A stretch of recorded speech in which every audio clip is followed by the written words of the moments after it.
From the East and the West, you've heard others, but now you've tuned into the best. This is a PrimeWave Media production.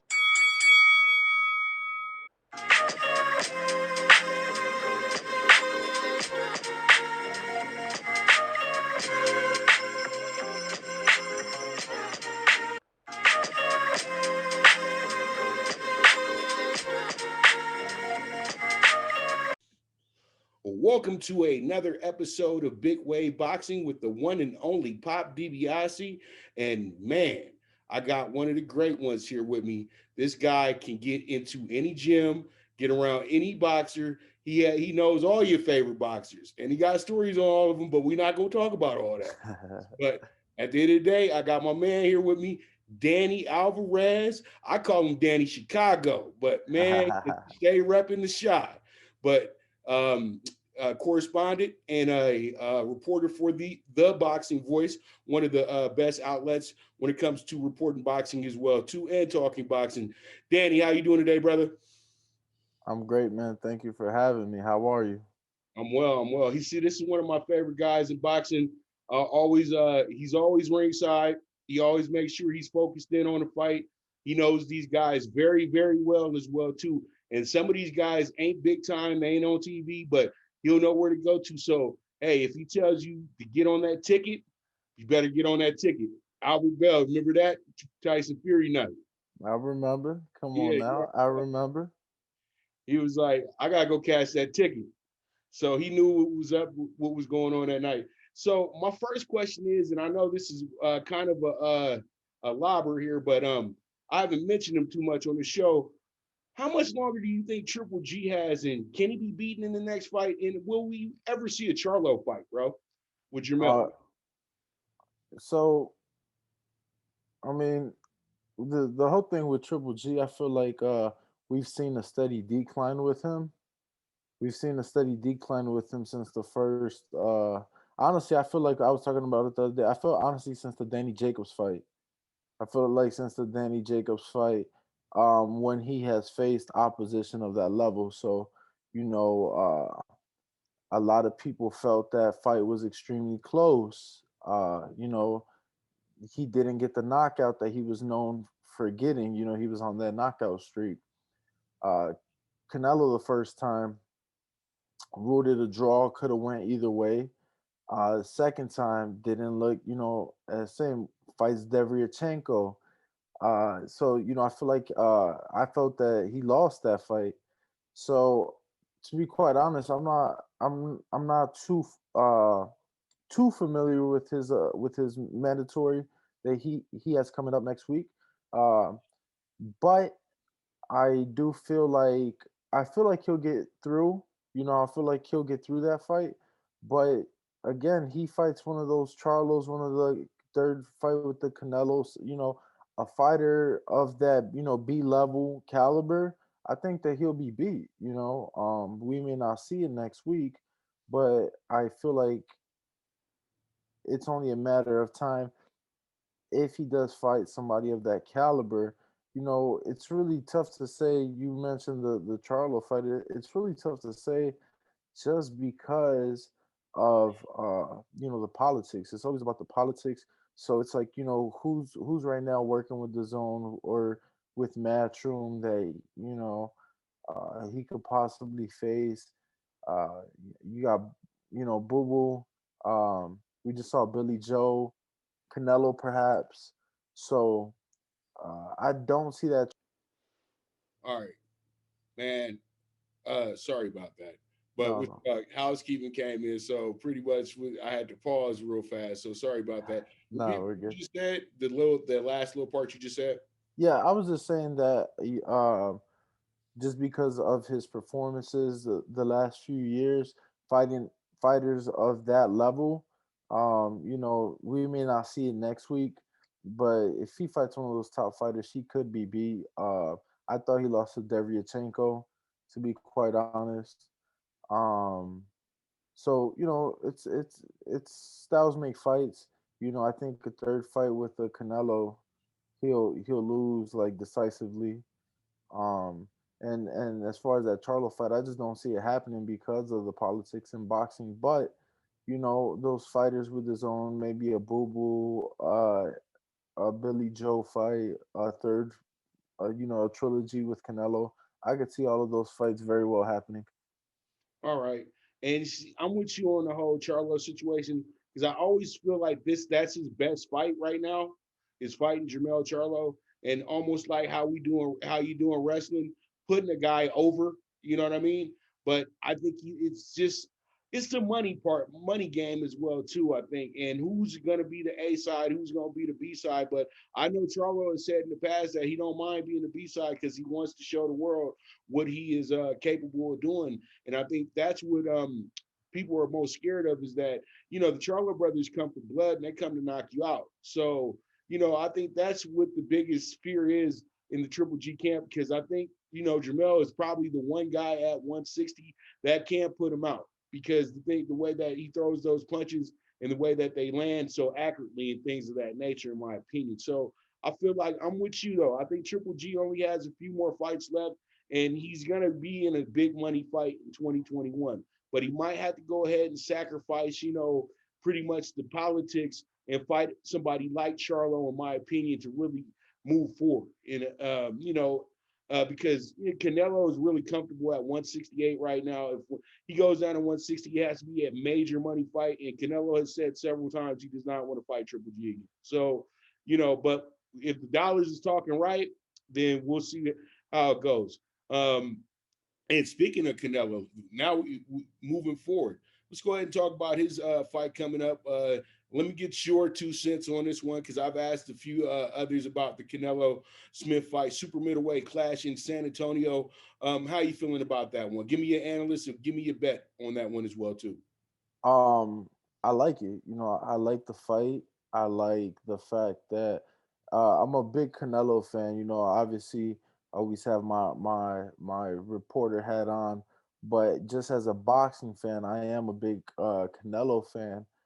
And as a true Canelo fan, even before I got involved with media, I to this day I don't feel he's a four-time world champion because he didn't, the belt he won against Rocky Fielding at super middleweight was a regular title. You know, the WBA has, about a million titles, but it wasn't the highest one. It wasn't the super. Um so I think now he can, in my eyes, in the eyes of many fans, in the eyes of the majority of the media, he can become a true super middleweight champion. And his choice in opposition to me is uh to me it's a good one, right? As far as business, um you got a guy in Callum Smith with the British following, probably the biggest name at super middleweight out of the champions, right? So to me that it made sense that way. It also made sense to me because, he's fought the younger brother in Liam Smith, so there's some history there.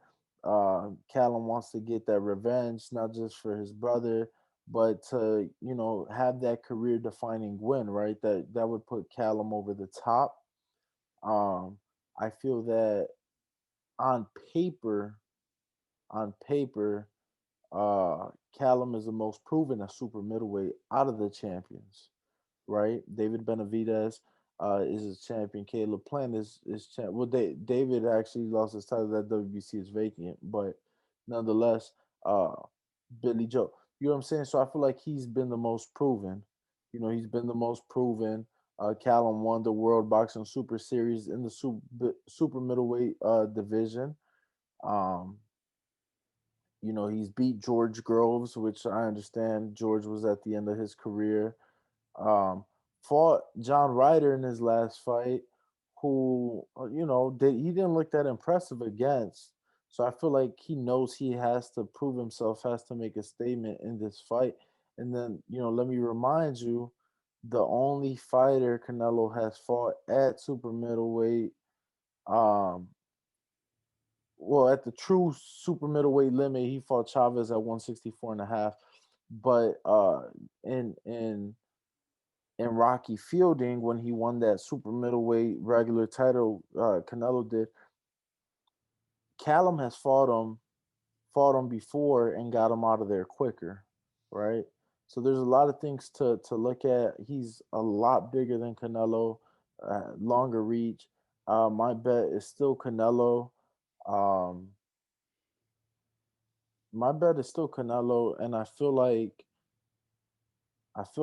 it's gonna be by late stoppage. And the reason I say that is, um, I feel that he saw in the Kovalev fight that, maybe he was falling a bit behind, or maybe it was too close to be comfortable, and he had to let his hands go. And having fought a Smith brother, you know, I feel like he's gonna come in and try to get on the inside and work the body a bit, take the reach away from Callum. So I feel like working that body, Canelo's bread and butter, and I feel like a late stoppage. Although I wouldn't be surprised if it does go to decision for a Canelo victory. I'm putting a couple dollars down on late stoppage though. I agree. I think it will be a late stoppage here. Canelo is a master at body work. A lot of people, that's a almost like a lost art, but Canelo like makes it his agenda to tear your body up, especially if you're a taller boxer. And I think that since these European boxers, they can't really handle body shots that well. We saw that when we saw the fight with Rocky and everything like that. And I know you were there that night as well too. I was there that night, my first time in New York City, and boy oh boy, I still can't believe how that arena was rocking that night. And I never knew that I would see as many Mexicans outside of a fight in New York like it was like I was in LA. Right, right.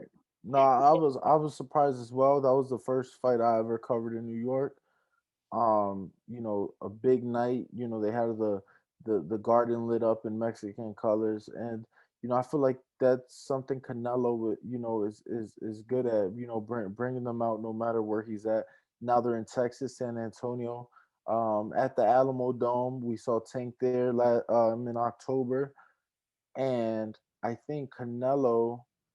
Um, Correct me if I'm wrong. I want to say he had the Trout fight there, right, at the Alamo Dome in San I, Antonio. I gotta look that one up, but I know that he's fought a few times down there because I guess he fought at Texas Stadium as well too. And Right. Well, yeah, that's where he fought Callum's brother. He fought him at AT&T where the Cowboys play. I'm mhm. I'm almost certain it was a Trout fight he had at the Alamo Dome. So I mean, Texas has no shortage of Hispanic and Mexican fans. So I think they will definitely come out and show out for their native fighter who they haven't seen him in the ring in 13 months now. Right, and we both know. Before I move along, Canelo is the number one money maker in the game, and when it's a Canelo fight on, he has that edge, and he's had that edge for a few years now, and people have to just understand that part that Canelo it runs the show, and he did one of the best moves he could ever do for himself, taking Canelo Promotions and making it an individual entity. I was like, finally, you know what I mean? I've been Golden Boy, they did a great job bringing him up. But the thing is, though, you got to lead a nest at some point. And if you want to be like Floyd, that's what you got to do. I, But you can always be cordial about it as well, too. And I know that's the same thing they got going on. I know how people think that him and Golden Boy might be had fussing. No, it's not like that at all. It's still cordial, and he's probably still calling them for advice and everything on the business end as well too, to moving forward. So it is what it is at the end of the day.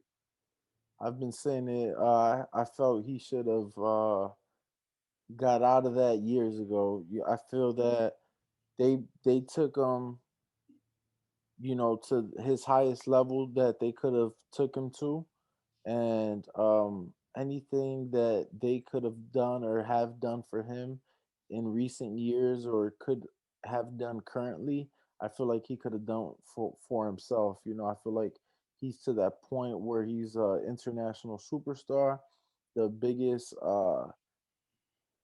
active and the biggest active moneymaker in the game. Um, I would say even more so than Anthony Joshua, just because of how long Canelo has been in the game. But I'm happy he did it, and I'm happy we'll see him in the ring this year. Obviously, the pandemic has kept a lot of people out. Um, He hasn't fought since November of last year. I know we were there sitting side by side actually. Um, but yeah, I'm happy. I'm excited. Uh, we'll get that one next weekend. Yeah, man, I look forward to it as well. And then we have ourselves, and he's your boy too. You know, I know you see him quite frequently. T.O. Haney, do we get this in 2021, or do you think they need to let this marinate a little bit more? I think they need to let it marinate a little bit more. But what you think? See, I got the Devin Haney on right now. I got the shirt on right now. I don't think we'll see it. Unfortunately, it looks like Teal's headed to Australia for that George Kambosos fight in the springtime. Um, I I don't think that we'll see it. I would like to. I think that's a fight. Honestly, we'll see years from now. I really do. I think that'll be a fight that I think they will each go their separate routes and continue to move on up in the weight classes. They've both spoke about 140 already. I think that that may be a fight we see at 140, even perhaps 147. I really do believe so. Nonetheless, it'll be exciting. And it's kind of like one of those things to me that I think it'll be interesting to see how each fighter develops. From this point, both being world champions to the point where they actually do fight, because that's gonna be a fight of, okay, who's developed the best and who's able to make those adjustments in said fight. So I don't think we'll see that for a few years, honestly. And see, you took it right out of my mouth as well too, because I spoke when we were at the Fury fight last year at the MGM. I remember speaking to Tio off the record, and he was like, I'm chasing going into the IBF final. I'm going after the IBF belt right now, and pretty much because this is when they announced the WBC Final Four, and this is how it's gonna look and all that good stuff. And Tio and Devin were in that group, but then T.O. decided to chase the IBF title, and he told me that what I really want to do is I want to go ahead and get maybe another belt, be here for about another year or so, get another few fights here at 135, but the goal is to get to 140 and make that my money division, things like that, and moving forward, as you said, to 147, because there is a lot of good matchups at 140 right now. Even though 135 is a hotbed, we all know that it's a bridge division though at the same time. I mean I think 135 is outside. I think it's probably the third hottest division in boxing, Right. right? Um, the heavyweight division is hot. We get to see AJ this weekend. Um, the welterweight division as well. And I feel like with the heavyweight division and the welterweight division, there's just a few fights we could make. It seems like it's almost gonna be like a triangle: Wilder, AJ, Fury, and then it's almost gonna be like a triangle at the welterweight division: Crawford, Spence, Pacquiao. Right? I feel that at the lightweight division, um, though those fighters I just mentioned are a lot more established, already have a lot bigger following. At the lightweight division, um, Teofimo Lopez, right? Just saw him uh, upset Lomachenko, Devin Haney, right? Ryan Garcia, who we'll see next month, right? Gervonta Davis, who I know that his last fight was at 130, but we know he's probably not having too many more fights at 130. Um, he's fought 35 either or. So I feel like you have more possibility and more opportunity, and it's really going to be who's going to take the risk to make a name for themselves, right? i think uh I think that Tank is the biggest American draw, to be quite honest with you. uh I think Ryan has the draw outside of the ring, right? Social media and that sort of following. But there's a lot of opportunity and a lot of possibilities at lightweight, and that's why I'm really intrigued. So if any one of those fighters chooses to fight now, the victor will really be able to move on up to the next level, because it's one of those fights you don't see fighters take too often early on in their career. They the one of the favorite words in boxing, they like to let things marinate. So And that's how I feel, that these are some young pups and they all got a great look to them. But the thing is, though, the great fights like Shane and Floyd were both superstars at lightweight at the same time as well too, and they could have fought each other in unified belts. But you know what? Shane said decided to go ahead and jump up and fight Oscar De La Hoya. And I'm thinking that one of these guys is going to get a big payday for jumping up a division or two. And I just keep thinking about that 140 division where you got Ramirez and you got Josh Taylor, and these guys are about to unify a belt next year.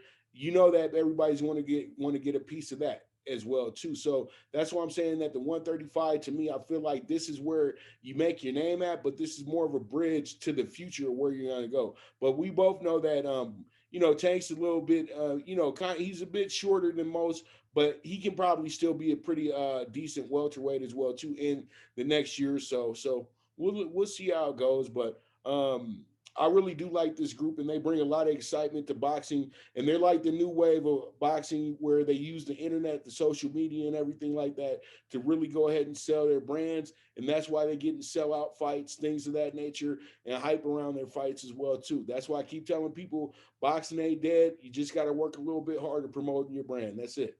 So exactly. so pretty much, you just mentioned AJ Pulev. Let's go ahead and get your analysts on that one. And who do you think wins this fight?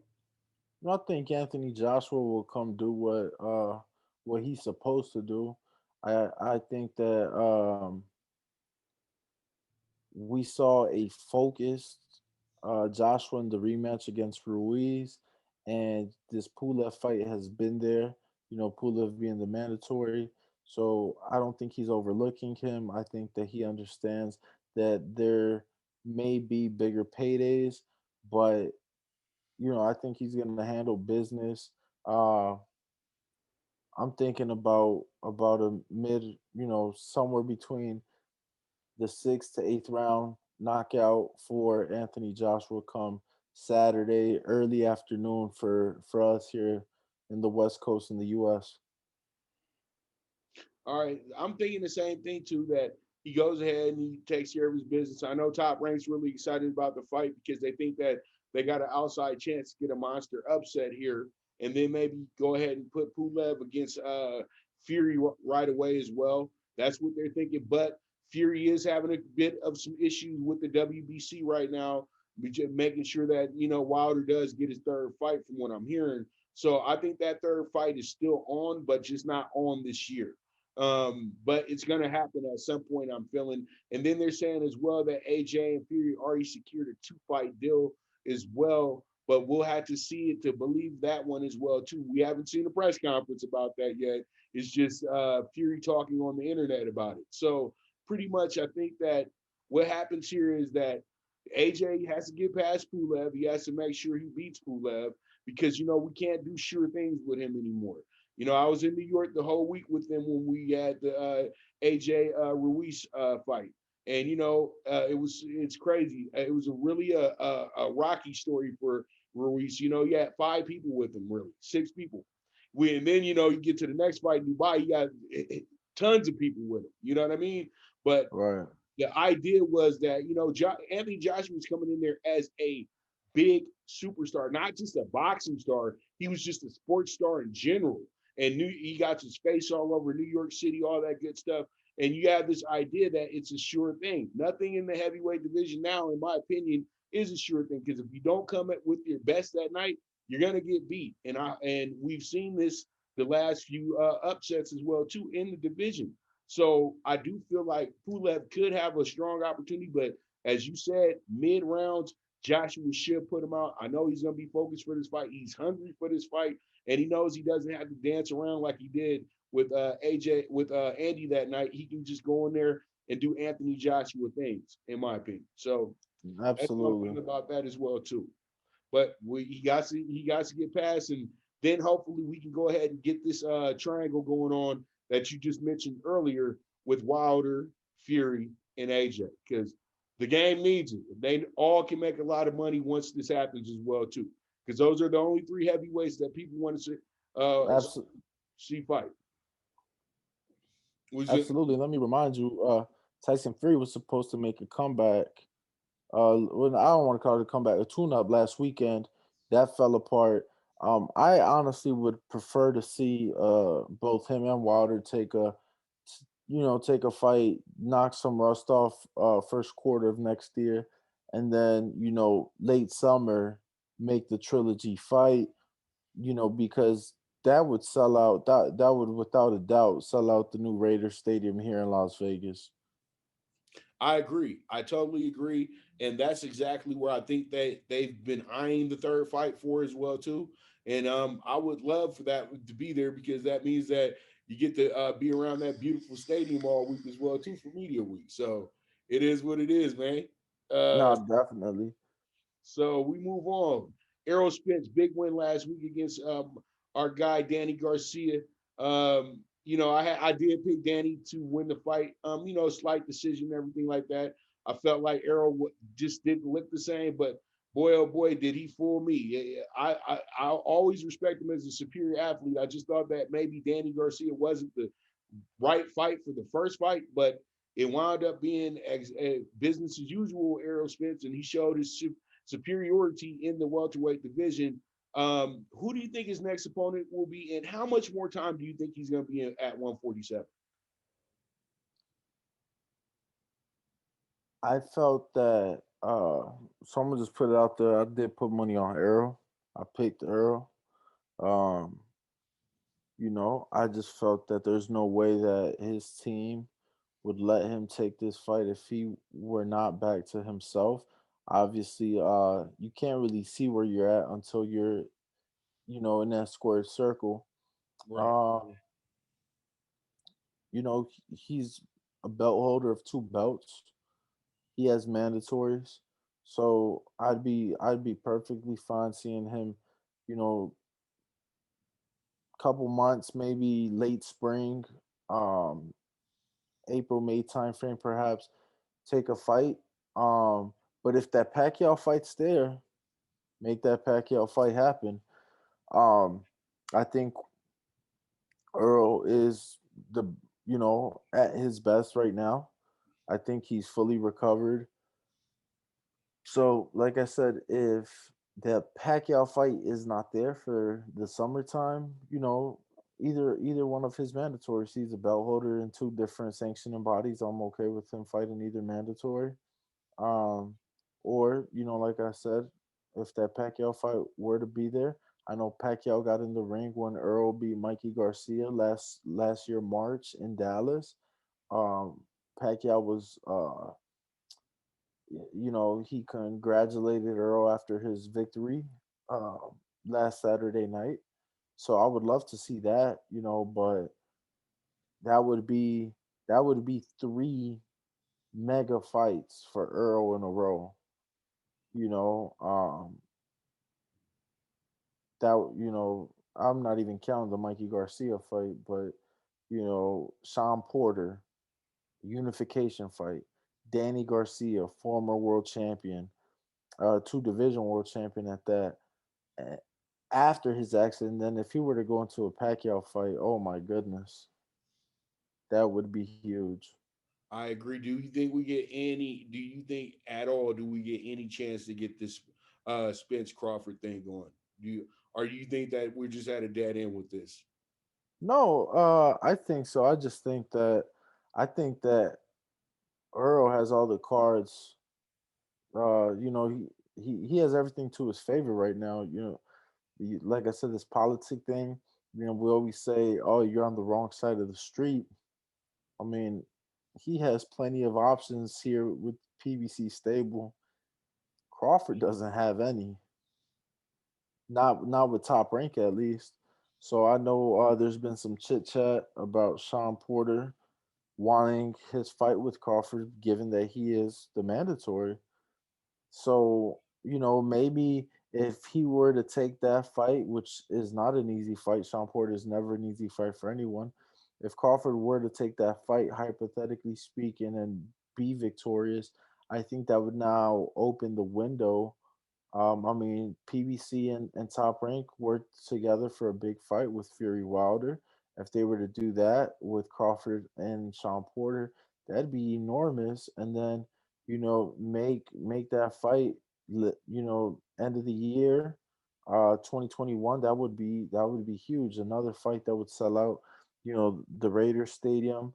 Uh, It'd be nice to get a fight of that magnitude. The new Rams and Chargers Stadium, SoFi Stadium, but they don't want to pay those California taxes, right? But Right, right. and it So, has to be so it we has got to be Staples there, right? say it again.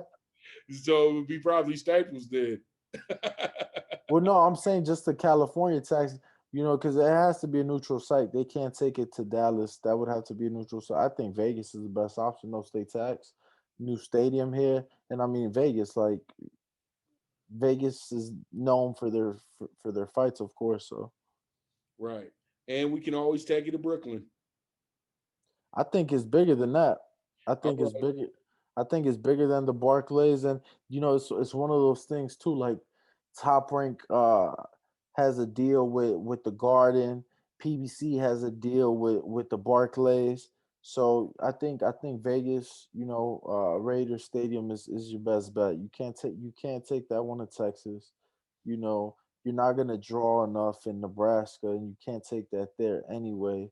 So you have to have a neutral site. I think the new Raiders Stadium, Allegiant Stadium, is the way to go.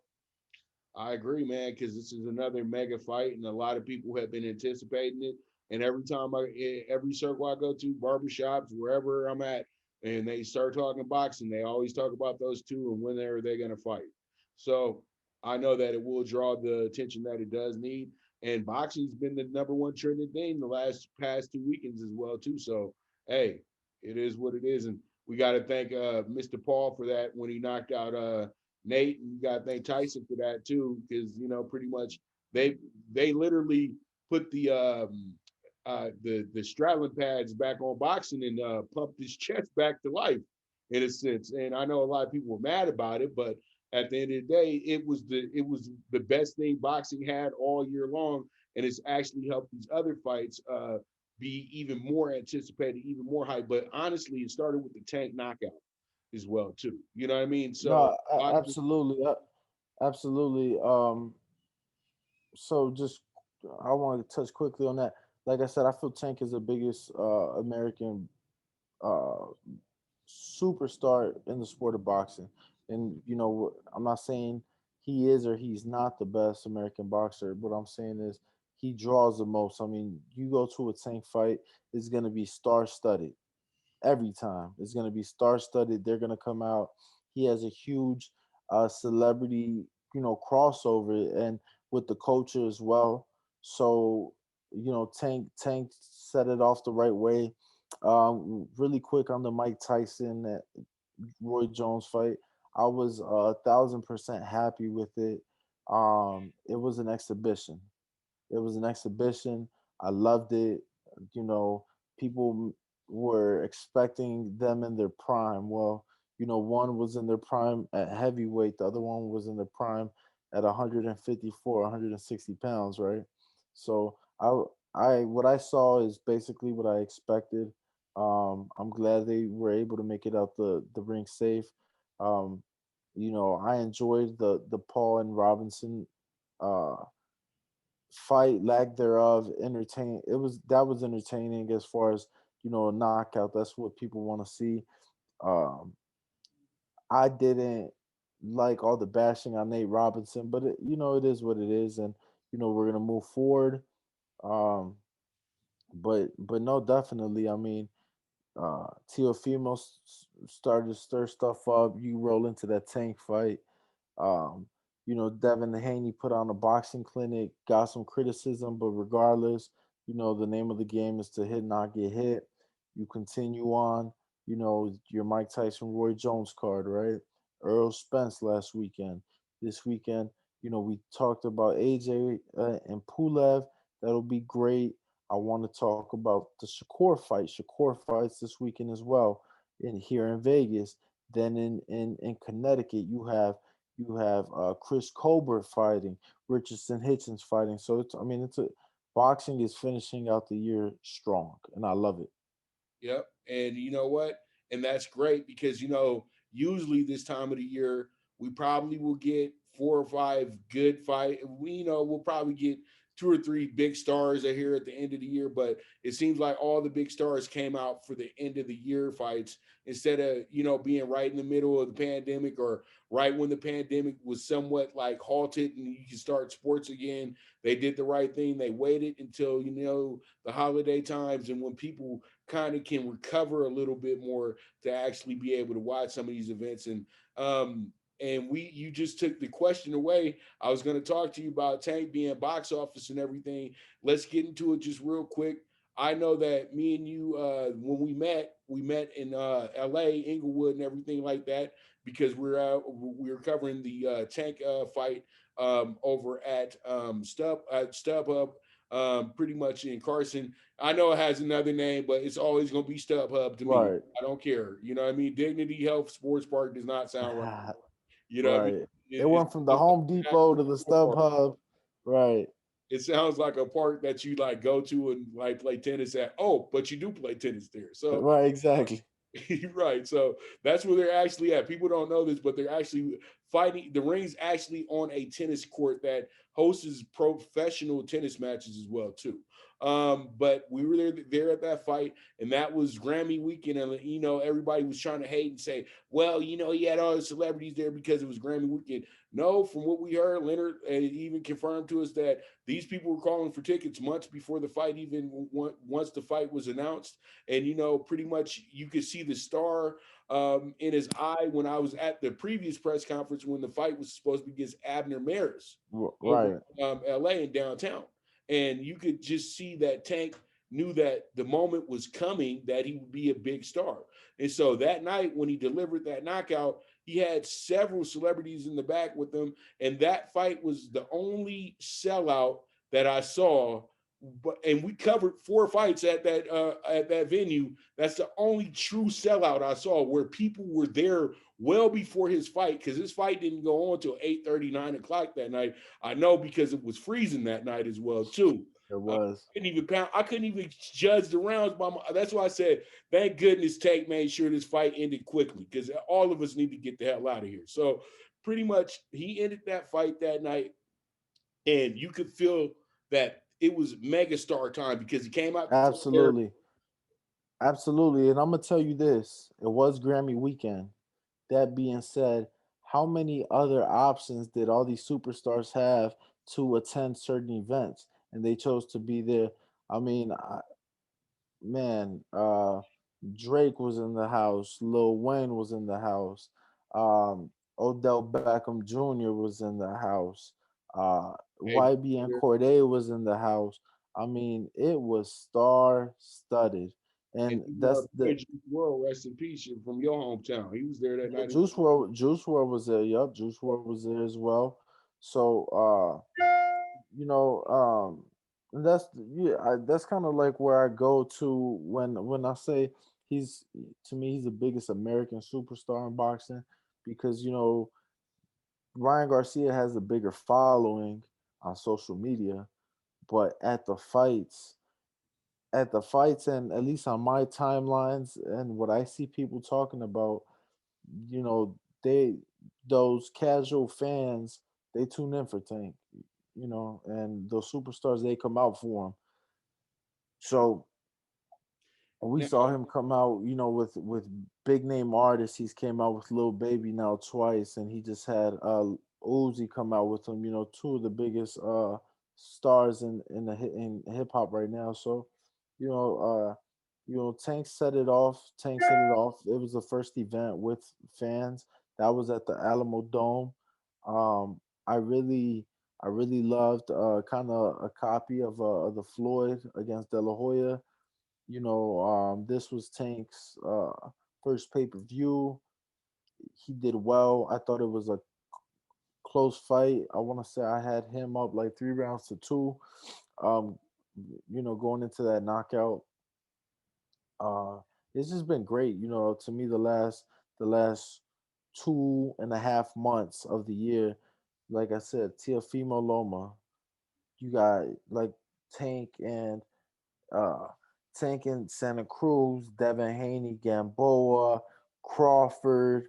Uh, the Mike Tyson exhibition was terrific. We saw an upset, across the pond in Joe Joyce and Daniel Dubois, which I was entertained by that. Errol Spence last weekend against Danny Garcia, and big fights this weekend, big fights next weekend. What more could we ask for to close out this year in given everything that's occurred, with this world pandemic? Right. Now, now tell me what the experience was like when you guys went with him back to Baltimore and when you guys went to Atlanta, because I know you were at both of those fights and you had some inside, like you had some real inside coverage and everything like that, because you kind of close with the camp and things of that nature. How was that feeling like, man, running around Baltimore and things like that with the crew? Look, I'm gonna be honest with you. Going to Baltimore, I know it's his hometown, but the venue wasn't small. The venue, if I remember, sits about 16,000. That's same as the MGM Grand. And as I was out there that week, I'm going everywhere, uh, you know, different restaurants, really experiencing the city. And I'm asking people, I'm asking the locals, are you guys going? Are you guys going? Everybody was saying no. Everybody was saying no for the simple reason of basically in fear of, uh, you know, s- uh, maybe some violence after the fight, because Baltimore is not the safest city. But when I tell you, there was not an empty seat in that house. There was not an empty seat um, in Baltimore. There wasn't. It was a beautiful experience for me. You could tell the genuine love and support he has from his hometown fans. The I know the if I remember, the fight ended in the second round and everybody was on their feet the entire, the duration of the fight. Uh, you, his promotion team, and I'm sure the relationships he had, again, star studded. Ed Reed was in the building. Uh, they had a lot of stars. He came out with little baby for that fight. Casanova was there. Uh, Oh crap! There was numerous artists in the building that came out and supported him, and it was great to see. Uh, a couple NBA players were in the building, so that was nice to see. I actually wasn't in Atlanta; I was gone, but you Oh yeah, know you're doing your duty. Yeah, yeah. Yep, yep, but I mean, we saw the same thing. We saw star-studded, and it was crazy because I was a little concerned on how well the fight could do, given that it was in between Christmas and New Year's. I know Atlanta's a hot destination for New Year's, so I was a little concerned on how well it could do. But you saying it did phenomenal. Um, at least on TV, there didn't seem to be many empty seats. We got to see a lot of stars ringside for that one as well. Um, so to me, Tank is the biggest American superstar in the sport right now. Yep. And you know what? I have to agree because when he's done what he's done in all his last four fights, pretty much there's really no there. I haven't seen anybody else get that type of love without the promoter, having to just give you everything daily, daily, daily on it. Guys just hitting me like, "What time does the tank fight start?" I haven't heard that since like the Tyson Mayweather days. You know what I mean? Where people actually are just going out their way to ask me what time the fight starts. Like seriously, that means that you are somebody that they do want to watch. Now, moving forward, Yeah, just really quick, just because you said that, I got that a lot last weekend, and I was happy right? for the Errol and Danny fight. Random people, old heads. people from back home, like a lot of hey, what time the fight come on tonight? I'm like, okay. I was happy. I was happy because to me, what really pushed me into wanting to do the boxing media was to help grow the sport from a different point of view. You get what I'm saying? So I was happy. I got that a lot. But go ahead, continue. Yeah. Oh, yeah. I just wanted to ask you, who are your top five prospects? Not champions, but you know a lot what's going on. Up and coming guys, top five prospects. They can have five, six, seven fights. It doesn't matter to me. Who are your top five? Who's your top five? Not You some know, magazine, not any of that stuff. Your right? top five. You know, no specific order, and I don't have anything like written down. I don't have like a prospect list or anything like that. This is just off the top of my head.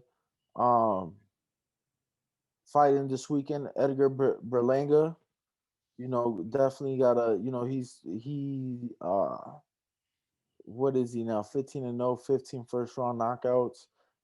His name is buzzing a lot, especially for the Puerto Rican community, who they haven't had a big Puerto Rican fighter in some years now. I'd throw him up there. Um, I think he will, first half of next year, kind of cross over into that. Excuse me, kind of cross over into that contender side of things. He's definitely up there for me. I would have to say Lorenzo Truck Simpson. It might be a little bit biased. He did a lot of training here in Vegas. I got to see some phenomenal work um, on his end. Definitely, to me, is somebody to look out for. Somebody that doesn't have many fights, but he is definitely making his way there now. Um, who Virgil Ortiz, of course. I mean, to me, he's not even a prospect anymore. He's a contender. Um, I think he should be fighting for a world title soon. Um, Trying to think of some other guys that Chris Colbert, he's fighting this weekend. Chris Colbert and Richardson Hitchens as well. They're both fighting on Showtime this weekend. Two guys that I feel like definitely making a name for themselves, stepping their level of competition up. So I'm excited for those guys right there.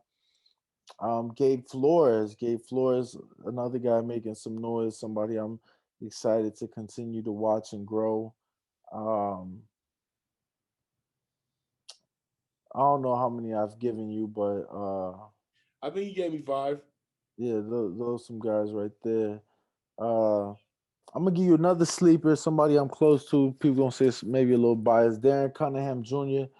Um, Darren Cunningham Jr. He's a prospect at 122 pounds. Fought on the Devin Haney undercard. He's with Devin Haney Promotions, so he's somebody I've seen work and outwork. I know sparring is sparring, but he's somebody I've seen work and outwork some current world champions. Hey, So sometimes you're somebody who's dedicated, and I can say that about all the guys I just listed. Focused, hungry, dedicated. So I can say that about everybody I just listed. So I'm excited to see what all these guys go on and to do. and I noticed that a few months back that you had some exclusives with Truck Simpson as well too. What are your thoughts on him?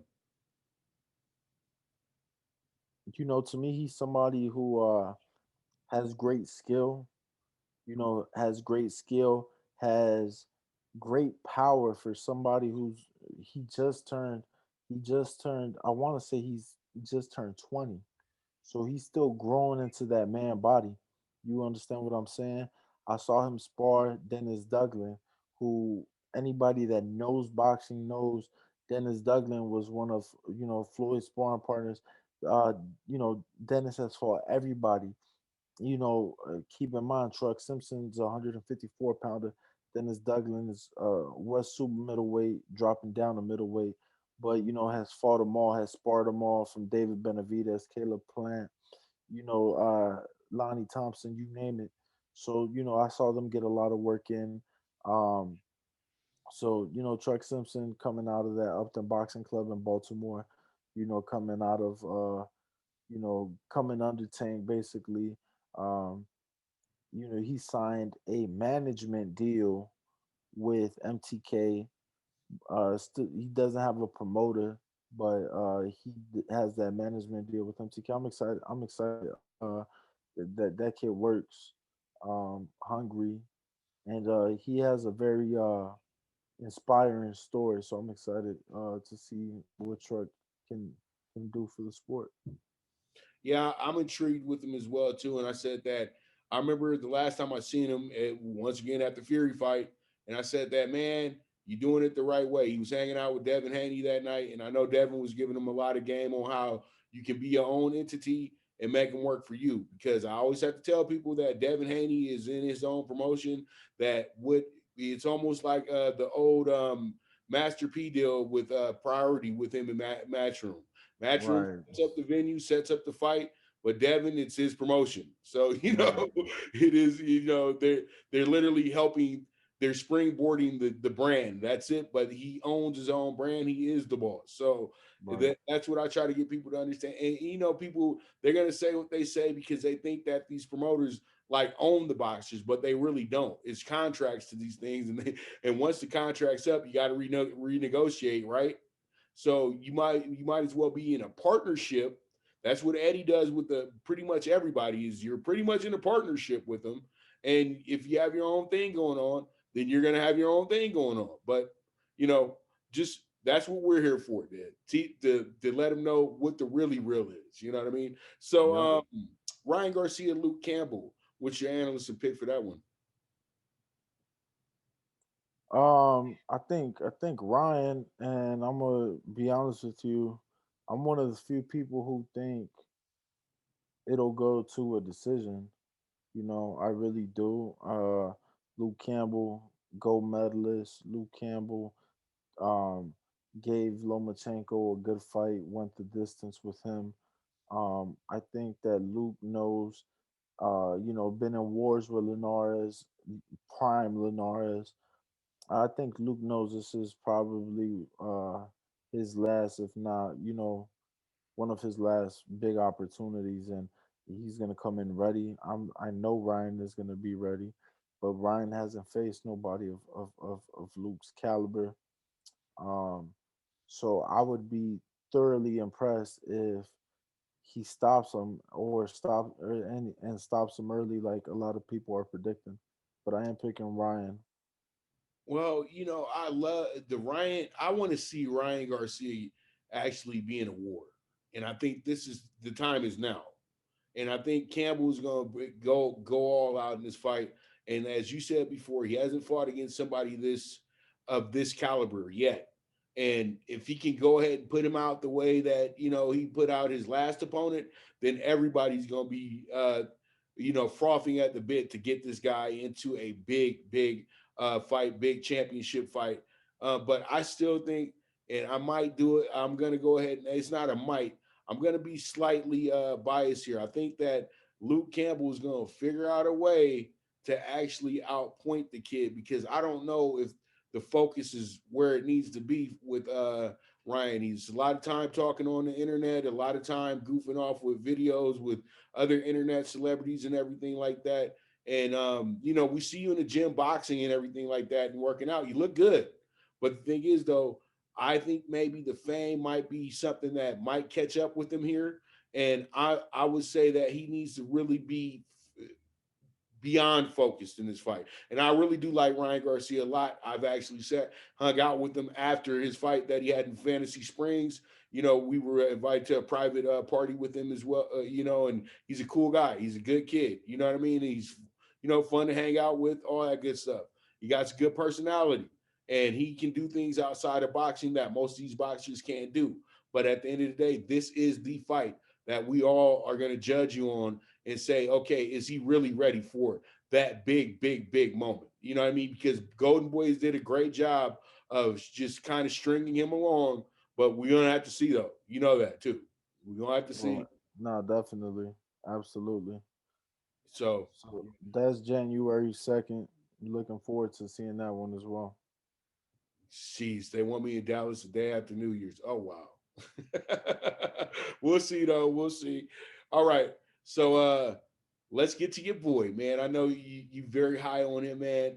Shakur Stevenson. It seems like it seems like it's the Fab Four, but it's really the Fab Five. And it's like, don't leave Shakur out. That's what Bradman told me last week. So what are you thinking about Shakur? Is he the next big thing, or is it just media hype? What do you think? No, no, no. He's definitely it. I've spent, this camp with him here in Vegas. Extremely focused, very hardworking, very knowledgeable, and the people he keeps around him are phenomenal people. Still has his grandfather there. He has a great team, from the strength and conditioning to even just the few friends he keeps around. Great team, and very, to me, he is extremely talented. His ring IQ is next level for somebody of his professional experience. Obviously, got that silver in 2016, and I'm excited. I'm excited. He's fighting Toka Khan. Real boxing fans know who Toka Khan Clary is. Um, not an easy opponent. Somebody who maybe not too many people are happy to see Shakur in the ring with. But keep in mind, this is his second. This is only his second fight at 130. Both fights on short notice, right? So thankfully, he was already in the gym. He was already working down there in Houston. Um, he wanted to fill in, and he wanted to face.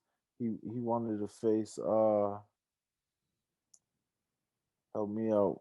Oh crap, Valdez, Oscar Valdez. They his team didn't take the fight. What have you? I'm not sure if it was Valdez team or Top Rank, but so he took both fights this year at both at 130, both on short notice. Um, so for me, it's a good fight, and something to stay busy given this pandemic. So I'm happy regardless. I think he's the next big thing, and he definitely is going to be in that talk at 135. You know, I think he beats, you know, he beats the Valdezes of the world. He beats the Bertelts of the world. Those are the fights I want to see him in against Herring. He's Herring's mandatory. So so I think he has a couple options, especially with being with Top Rank. I think he'll be champion at 130 pounds first half of 2021. All right. And you know what? I'm gonna have to agree with you on that. You know who he really reminds me of? He reminds me of, and I didn't watch him when he was young. I actually got to watch him when he was older, but he reminds me of a young Sugar Ray Leonard in a way. You know what I mean? He got the charisma, he got the style. He was in the Olympics and everything like that. He pretty much is coming in. He came in as as the golden goose for Bob as well too, because there was a bidding war for him as well.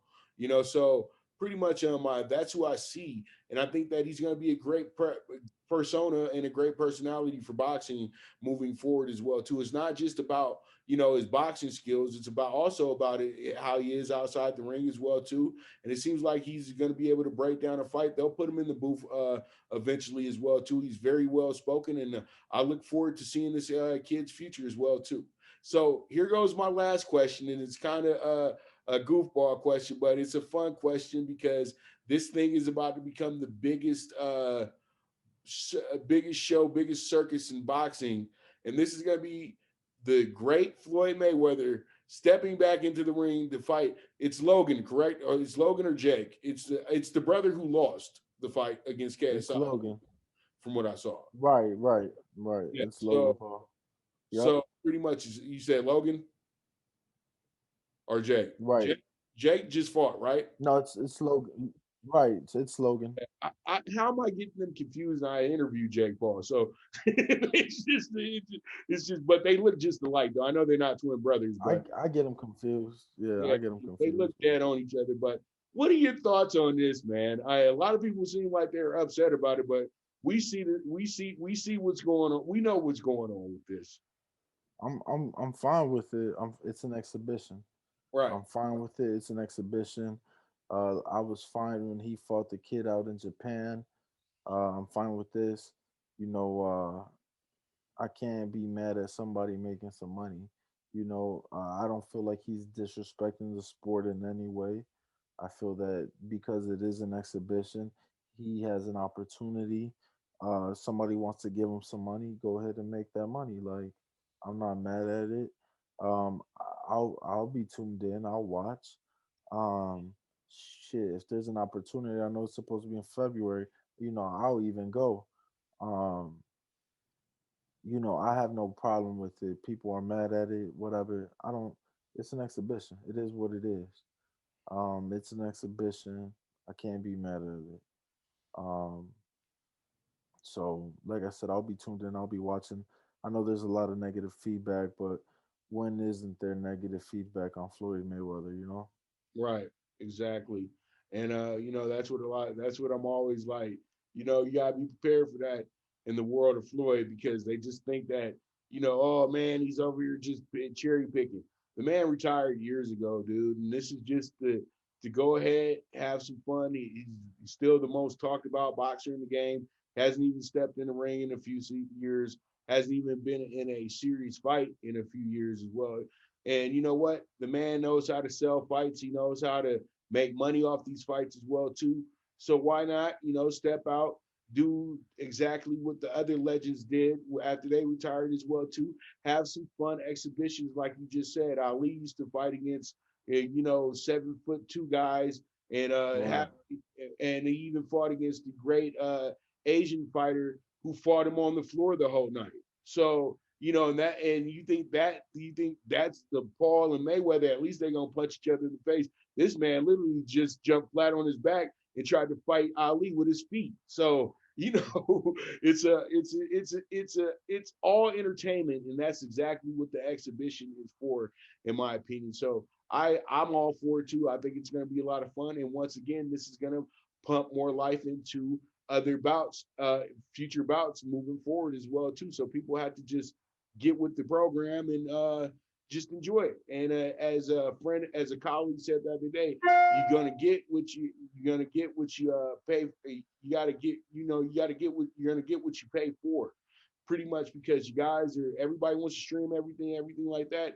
Once we can stop, once we can get control of some certain things and get these pay-per-view sales back up, that's when you're going to get these big fights that you're all waiting for. So that's my 2 cents on that, and that's all I need. I'm done. So where can we find you at, Danny? Ringwalk Danny. Ringwalk Danny on social media, Twitter and Instagram, and early 2021, I'll be launching my own platform, Ringwalk Experience. So be on the lookout for that. Oh, I can't wait. That sounds dope too. Ring walk experience, man. I look forward to that. Keep me in the loop on that, man. I help. I'll Absolutely. go ahead and retweet and do all that good stuff for you when you get your logos and everything situated. Yes, sir. Definitely. Thank you. All Thank you right, for so having me. I really do appreciate it. I just want to tell your followers, it's all love. You always show me love, and I love talking not just boxing but sports with you. And boxing isn't dead. Boxing isn't dead. Um, it's this weekend alone. Early afternoon, tune in on the zone. Evening time, tune in on Showtime, and then tune in on ESPN as well Saturday. So I'm excited, and thank you for having me. oh man, it's always a pleasure. And you know what? Go Notre Dame.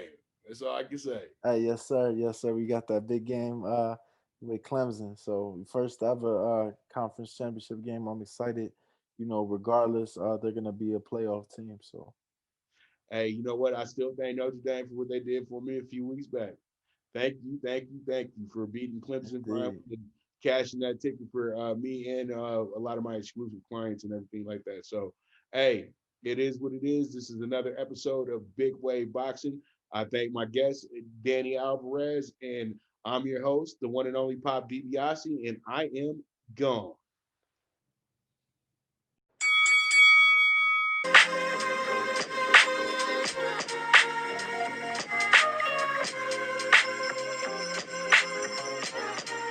This is a PrimeWave Media production.